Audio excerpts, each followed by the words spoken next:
Animal Husbandry and Veterinary Minister A.L. Hegg has said that the African swine flu or ASF is confined only to a few areas and is yet to spread across the state, and indicated that it is still safe to eat pork.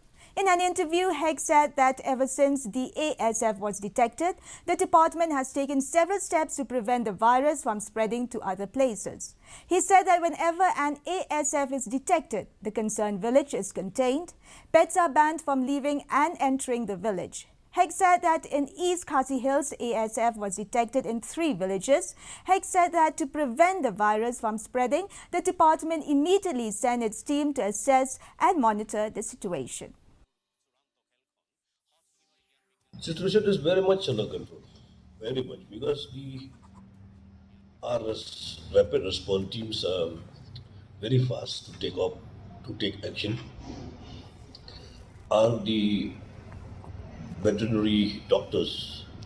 They are also very prompt, so they take all the measurements to ensure that it will not be spread from one place to another place. But we are taking all precautionary measures to ensure that the swine flu will not spread anywhere except what is also to improve the area where it's already affected. Meghalaya